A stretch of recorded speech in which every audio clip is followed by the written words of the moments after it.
दोस्तों, हमारे चैनल दृष्टि फार्मा में आप सभी का स्वागत है। तो जैसा कि हम अपने चैप्टर 5 में हमने क्या क्या करा दिया था, एंटी रोमेटिक एंटी ट्यूमर खत्म हो गया था। फिर उसके बाद हमने थोड़ा पॉज किया है उस चैप्टर को, यानी चैप्टर 5 को। अब हम चल रहे हैं थोड़ा लास्ट चैप्टर की तरफ, चैप्टर 7, क्योंकि वो हो जाएगा, वो इजी टॉपिक्स हैं, वो मैं जल्दी से उन्हें कंप्लीट करा दूंगी। उससे पहले मेरा काम है कि मैं चैप्टर 7 और 6 को अच्छे से करा दूँ। उससे भी ज़्यादा मतलब चैप्टर 7 जो है ये भी इम्पॉर्टेंट है, इसमें से भी आ जाता है क्वेश्चंस, तो वो भी मैं बताऊंगी कौन कौन सा। सबसे ज़्यादा आयुर्वेदा इंपॉर्टेंट है। आयुर्वेदा के बाद हमारा यहाँ पे सिद्धा सिस्टम भी पूछ लिया जाता है, तो इम्पोर्टेंट, सबसे ज़्यादा इंपॉर्टेंट बोला जाए तो आयुर्वेदा है। तो चलो देखते हैं थोड़ा बहुत इसके बारे में। देखो मैं सिलेबस में दिखा देती हूँ, कुछ नहीं, आपसे इसमें बोला है कि बेसिक प्रिंसिपल बताओ कि किस बेस पे अपना ये काम करते हैं, कि किस सिस्टम के ऊपर ये चल रहा है हमारा, इसके अंदर असल में है क्या। तो इन चारों को करना है। उसके बाद हमें क्या कि आयुर्वेदिक फॉर्मुलेशंस है कुछ, उनको हम कैसे प्रिपेयर करते हैं। तो पहले इनके प्रिंसिपल्स में थोड़ा थोड़ा पढ़ना है। मैंने थोड़ा आयुर्वेदा में थोड़ा और डिटेल में एक्सप्लेन किया, क्यों, क्योंकि ये एग्जाम में पूछ लिया जाता है। तो देखो वही लिखा है, बेसिक प्रिंसिपल जो इन्वॉल्व हो रहा है, ट्रेडिशनल यानी जो हमारा कल्चर के हिसाब से जो पुराने टाइम से चलता हुआ आ रहा है। जैसे कि पुराने टाइम पे यार कोई मेडिसिन तो होती नहीं थी, प्लांट से ही क्या किया कि उसका नीम का पत्ता ले लिया, वो हमारा क्या एंटी बैक्टीरियल की तरह काम कर लेगा, है ना। और तुलसी के पत्ते ले लिए, भाई वो गला ठीक कर देगा। आज भी ये सिस्टम जो है बहुत ज़्यादा यूज़ हो रहा है। एलोपैथी छोड़ के सब आयुर्वेदा की तरफ ज़्यादा जा रहे हैं आज भी, तो हमें इसके बारे में पता होना बहुत ज़रूरी है। तो देखो सबसे पहले कि ट्रेडिशनल सिस्टम ऑफ मेडिसिन होता क्या है। ट्रेडिशनल सिस्टम यानी जो हमारे ट्रेडिशन के अकॉर्डिंग है, कल्चर के अकॉर्डिंग है, ठीक है। तो उसमें क्या करते हैं हम ट्रेडिशनल में, सिस्टम ऑफ मेडिसिन जिसमें हम नॉलेज होती है उसमें, ठीक है, जानकारी है, कुछ स्किल्स हैं कि कैसे वो करनी है, हमें प्रिपेयर क्या हमें सिखाया जा रहा है, प्रैक्टिस है कि कैसे हम उसे परफॉर्म करेंगे, किस बेस। तो ये सब किस पे बेस्ड है, थ्योरीज पे बेस्ड है, बिलीफ पे बेस्ड है, यानी विश्वास पे कि हाँ इससे ये चीज़ ठीक हो ही जाती है, ठीक है, इन सब चीज़ों पे बेस्ड है। उसके अलावा क्या, एक्सपीरियंस के आधार पे कि एक्सपीरियंस कितना है उस चीज़ का, टू डिफरेंट कल्चर, अलग अलग कल्चर को लेके, तभी इनके नाम अलग अलग हैं। सब में सेम ट्रीटमेंट होगा लेकिन उसका नाम बदल दिया जाएगा। जैसे आयुर्वेदा थोड़ा संस्कृत से रिलेटेड है हमारा, तो ये अलग है। सिद्धा सिस्टम अलग कल्चर से रिलेटेड होगा। यूनानी हमारा अलग, थोड़ा मुस्लिम कल्चर के बारे में उसके अंदर बताया जाएगा, वैसे वर्ड्स होंगे। और होम्योपैथी में हमारा अलग दिखाया जाएगा, ठीक है। लेकिन ट्रीटमेंट सब में क्या डिजीज को लेकर ही है, ठीक।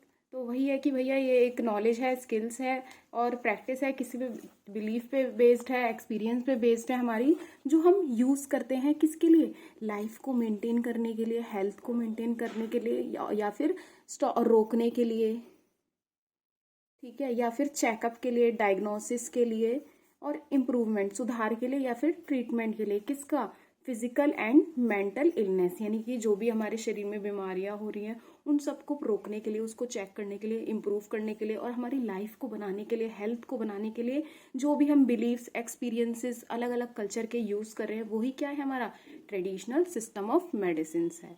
तो ये भी दोनों मार्क्स में डेफिनेशन जो है पूछ ली जाती है, तो ये भी आपको पता होनी चाहिए, ठीक है। फिर उसके बाद सीधा आयुर्वेदा की तरफ चलते हैं थोड़ा। देखो आयुर्वेदा सिस्टम ऑफ मेडिसिन बहुत इजी है। देखो सबसे पहले तो इस वर्ड को ही तोड़ के लिख रखा है। आयुर वर्ड का मतलब होता है लाइफ। क्या होता है, लाइफ। और वेदा मीन्स नॉलेज। तो लाइफ की नॉलेज के बारे में स्टडी करना, नॉलेज लेना, इस क्या है, आयुर्वेदा है। वही लिखा हुआ है, आयुर्वेदा मीन्स लाइफ, और आयुर मीन्स लाइफ, वेदा मीन्स नॉलेज और साइंस। लाइफ या फिर लॉन्गिविटी, यानी कि जीवन जो है चलता रहे, जीवन काल बढ़ जाए, इसको ही क्या आयुर्वेदा सिस्टम ऑफ मेडिसिन में बोला जाता है। तो आयुर्वेदा का मतलब क्या हो गया, साइंस ऑफ लाइफ और दी नॉलेज ऑफ लॉन्गिविटी। यही क्या है हमारा, ये लिखा हुआ है, ठीक है। इसी को हम क्या बोलते हैं, आयुर्वेदा कहा जाता है। और फादर कौन है आयुर्वेदा का, जिन्होंने यहाँ पे आयुर्वेदिक सिस्टम को स्टार्ट किया था इंडिया में, वो है चरक। क्या नाम है उनका, चरक, ठीक है। और जो इनके द्वारा एक बुक लिखी गई है वो क्या है, हमारी चरक संहिता है। ये इंपॉर्टेंट, नॉलेज के पर्पज से काफी ज्यादा इंपॉर्टेंट है। फादर ऑफ आयुर्वेदा चरक हैं, जो इन्होंने बुक लिखी है वो चरक संहिता है। और फिर अब सीधा चलते हैं प्रिंसिपल्स पे कि हमारे प्रिंसिपल्स क्या हैं आयुर्वेदिक सिस्टम की। तो आयुर्वेदिक सिस्टम के क्या काफी सारे प्रिंसिपल्स होते हैं, तो हमने 4-5 इसमें मेंशन किए हैं जो इजी हैं। तो पंच महाभूता क्या है, 5 महाभूता, यानी कि इसका मतलब क्या हो जाएगा इंग्लिश में, 5 एलिमेंट्स होंगे। क्या होंगे, 5 एलिमेंट, जिनसे पूरा यूनिवर्स बना है, एक बॉडी बनी है, एक ह्यूमन बॉडी बनी है। तो आयुर्वेदा कहता है कि ये जो पूरा ब्रह्मांड है, हमारा यूनिवर्स है और ह्यूमन बॉडी है, वो इन 5 तत्व से मिलकर बनी है। तो उसी को हम पंच महाभूता बोल रहे हैं। तो कौन कौन से हैं वो? आकाश है, वायु है, तेजा और अग्नि है, जल, पृथ्वी। आकाश, वायु, तेजा, आकाश, वायु, अग्नि, जल, पृथ्वी। तो उसको इंग्लिश में लिख रखा है आकाश स्पेस, वायु एयर, अग्नि फायर, जल वाटर, पृथ्वी अर्थ। तो ये हो गया। अब आप देखेंगे कि इन्हीं से ही हमारे त्रिदोषास बन जाएंगे, यानी कि 3 एनर्जी बन जाएंगी। दोषा का मतलब क्या होगा? यहाँ पे एनर्जी से रिलेटेड है। तो देखते हैं, देखो इन्हीं से ही हम उनको पढ़ेंगे। तो इसको मैं इधर रख लेती हूँ, देखो ये, ठीक है। तो इसमें देखो क्या बोल रहा है ये कि according to Ayurveda health is maintained when the 3 doshas are in balance. अगर हमारे ये तीनों एनर्जीज जो है बैलेंस हैं, तो हम क्या बोल देंगे कि हमारी बॉडी जो है मेंटेन है, हमारी हेल्थ बिल्कुल ठीक है। अगर ये इम्बैलेंस हो जाए हमारे 3 दोषास, तो हम कह देंगे कि भैया कोई ना कोई डिजीज हो गई है, ठीक है। तो देखो सबसे पहला क्या है हमारा, कौन सा आता है? देखो वत है। वत का मतलब वातावरण से ध्यान रखो। तो वातावरण क्या है हमारा? इसके अंदर दो एलिमेंट आ जाएंगे जो अभी हमने पढ़े हैं, जिसमें से क्या है? देखो एक तो हमारा स्पेस है और एयर है। तो अब खुद ही सोचो यार, हवा है और हमारा आकाश, तो इससे हम क्या समझेंगे? ये हमारे सांस लेने से रिलेटेड हो जाएगा वत हमारा, कि हमारी रेस्पिरेशन कैसी है, ब्रीदिंग कैसी है। तो उनसे रिलेटेड हमारी किस में आ जाएंगी? सारी वत में आ जाएगी, जो भी बॉडी से रिलेटेड, ठीक है। बॉडी में भी किससे? रेस्पिरेशन से और ब्रीदिंग से। उसके बाद पित्त। पित्त जो है रिलेटेड है हमारे पेट से। पित्त वर्ड याद रखो पेट के लिए, यानी कि फायर और वाटर 2 एलिमेंट से मिलकर के यहाँ पे बना है हमारा डाइजेस्टिव सिस्टम, जो डाइजेस्टिव सिस्टम को अफेक्ट करेगा। फायर से कैसे याद रखोगे यार?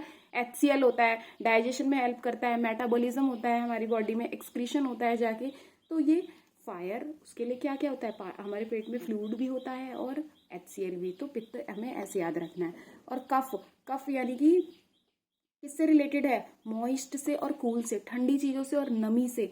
तो इससे अगर हमारा कफ हमारा किससे रिलेटेड है? वाटर और अर्थ से। किससे? 2 एलिमेंट से बना है, पानी और पृथ्वी से। ये हो गए। वही लिखा है कि दीज 3 दोषास, जो ये 3 दोषास है, दोषास का मतलब यहाँ पे एनर्जी है, एनर्जीज, ठीक है। तो ये दोषास जो है किससे मिलकर के बने हैं? 5 एलिमेंट से मिलकर बने हुए हैं। अब थर्ड प्रिंसिपल है हमारा प्रकृति। प्रकृति बोले तो क्या होता है? नेचर। प्रकृति हमारा नेचर है। हम इसे इंग्लिश में यहाँ लिख सकते हैं कि ये नेचर से रिलेटेड है। हर एक इंडिविजुअल का अपना अलग यूनिक एक कॉम्बिनेशन होता है दोषास का, एनर्जीज का, यानी कि सबकी बॉडी में यार हर चीज अलग चलती है। रेस्पिरेशन जो है, ब्रीदिंग रेट ज्यादा कम, डाइजेस्टिव सिस्टम किसी का बहुत ज्यादा अच्छा चलता है यार, एसिडिटी भी दिक्कत होती रहती है। तो ये सब चीजें हमारी बॉडी पे डिपेंड करता है, कि इसीलिए हम एक यूनिक कॉम्बिनेशन है इन दोषास का, हर एक इंडिविजुअल में अलग अलग, जो कि किसको मेजर करता है? डिटरमाइन करता है फिजिकली, मेंटली और इमोशनल कैरेक्टरिस्टिक्स कैसे हैं उसके। तो किससे रिलेटेड है ये? हमारा सारा दोषास के कॉम्बिनेशन से रिलेटेड है। उसके बाद आ जाते हैं हमारे सप्त धातुस। क्या? सप्त धातुस। तो धातुस यहाँ पे किससे वर्ड को बता रहा है? टिश्यू को बता रहा है। किसको? धातु का मतलब यहाँ पे हमारा टिश्यू से रिलेटेड है, ठीक है। आयुर्वेदा आइडेंटिफाई 7 वाइटल टिश्यूज बताए उन्होंने बॉडी के, जैसे रस हो गया यानी फ्लूइड और प्लाज्मा है, रक्त बोले तो ब्लड है, ठीक है, रक्त धातु, मस्मा यानी मसल है, मैदा यानी कि मैदा खाते हो ना मैदा, तो वो क्या है? फैट से रिलेटेड है, तो फैट धातु हो गई यानी फैट टिश्यू हो गया।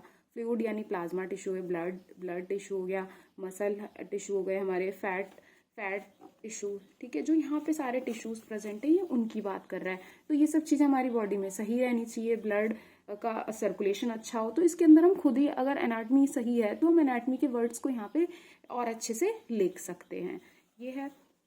उसके बाद अस्थि धातु है, अस्थि यानी बोन से रिलेटेड है। मज्जा जो है ये हमारा मैरो से रिलेटेड है, यानी बोन मैरो से।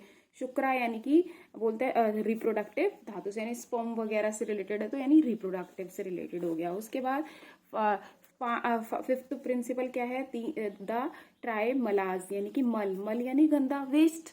तो अब बॉडी वेस्ट भी होते हैं 3, कौन से? एक तो फेसिस होता है, यानी जो हमारा स्टूल पास होता है, ठीक है, एनल से, तो वो क्या है? हमारा पुरीसा बोला जाता है उसको। मूत्र किसको? यूरिन को। और स्वेदा यानी स्वेट। तो 3 बॉडी वेस्ट हो गए। हमारे 7 धातु हो गए, यानी कि 7 हमारे टिश्यूज हो गए, फ्लूइड, ब्लड, मसल, फैट, अस्थि यानी बोन, मैरो यानी कि हमारा मज्जा धातु, शुक्र यानी रिप्रोडक्टिव। उसके बाद कुछ ट्रीटमेंट्स आ जाते हैं। देखो बहुत आसान है, आयुर्वेदा में कुछ मुश्किल नहीं था। तो बस थोड़ा थोड़ा तुम्हें वर्ड्स हाईलाइट्स रहेंगे तो तुम इसके बारे में लिख के आ जाओगे। तो वेरियस ट्रीटमेंट जो है आयुर्वेदा में कौन कौन से हैं, एक तो सबसे पहला है शोधना थेरेपी, है ना। तो शोधना किससे रिलेटेड है, फिल्ट्रेशन से, यानी कि बॉडी को प्यूरिफाई किया जाता है, इसमें थेरेपी दी जाती है, जिसको क्या हम प्यूरिफिकेशन करते हैं, एक्सटर्नल बाहरी रूप से भी और इंटरनल बॉडी को भी हम प्यूरिफाई करते हैं, स्वच्छ बनाते हैं, ठीक है, ट्रीटमेंट से। उसके बाद शमना थेरेपी है, शोधना हो गई, उसके बाद ऐसे ही शमना थेरेपी है। इसमें क्या है, पंच महाभूता जो है उनको हम नॉर्मल स्टेट में लाते हैं। मान लो अगर एसिडिटी हो गई है तो हमारा पित्त है, दोषा है, वो डाइजेस्टिव सिस्टम अफेक्ट होगा, तो इसमें वो सारी थेरेपी दी जाती है। जैसे कि देखो लिखा है इसमें हम एपिटाइजर देते हैं, यानी भूख बढ़ जाए जिससे, जो क्या कर दे, इंक्रीज एपिटाइज, है ना, यानी कि हमारी भूख को बढ़ा दे, तो हम एपिटाइजर दे देते हैं, डाइजेस्टिव दे देते हैं, सन हो गया, धूप दे दी, है ना, फ्रेश एयर एक्सपोजर कर दिया ताकि ब्रीदिंग वगैरह अच्छी हो जाए। तो शमना थेरेपी हो गई। ये दोनों ही ऐसे हैं, वर्ड्स याद रहेंगे, एक एक पॉइंट याद रहेगा तो आप लिख के आ जाओगे। उसके बाद देखो हमारी पथ्य व्यवस्था, पथ्य व्यवस्था है, इस थेरेपी में क्या आ जाता है हमारी की डाइट और हैबिटेट, रहने का तरीका, हमारा लाइफस्टाइल कैसे रह रहे हैं। और आजकल देखते हो ना कितनी चीज़ें बाहर की उल्टी सीधी खाई जा रही हैं, जंक फूड्स हो गए, फास्ट फूड हो गया, ये सब अवॉइड करना चाहिए। हफ्ते में, महीने में एक आध बार खा लो, क्योंकि पता है यार आज की जनरेशन ऐसी है, हम लोग ऐसे कि हम रह ही नहीं सकते इन सब चीज़ों के बिना, ठीक है। तो हमें फिर भी थोड़ा बहुत देखना होता है जो इम्यूनिटी को भी इम्प्रूव कर दे, ठीक है। पथ्य व्यवस्था हो गई। उसके बाद निदान परिवारजन हो गया, ये ट्रीटमेंट अवॉइड करता है किसको, डिजीज फैक्टर्स को और लाइफस्टाइल को, डाइट को पेशेंट की, ठीक है। निदान परिवर्जन हो गया। रसायना में कुछ नहीं है कि इसमें भी इम्यूनिटी बढ़ाई जाती है, स्ट्रेंथ बढ़ाई जाती है, सब में इम्यून सिस्टम से रिलेटेड लिख के आओ। पथ्य व्यवस्था, निदान परिवारजन और रसायना हो गया, और शोधना थेरेपी हो गई, शमना थेरेपी हो गई। तो इस तरीके से हमारा आयुर्वेदिक का जो प्रिंसिपल है वो खत्म हो जाता है। बहुत ईजी था ट्रीटमेंट, मैंने अलग से लिखवा दिया है, 2 मार्क्स में भी पूछ लेता है कभी कभार। अगर वीडियो अच्छी लगी है तो आप लाइक कर सकते हैं। और इसके अलावा मैं अब जल्दी जल्दी यार सिद्धा यूनानी होम्योपैथी को एक साथ कंप्लीट कर दूंगी, ठीक है। और इसके प्रॉपर नोट्स आपको हमारे टेलीग्राम के चैनल पे अवेलेबल हो जाएंगे। Thank you.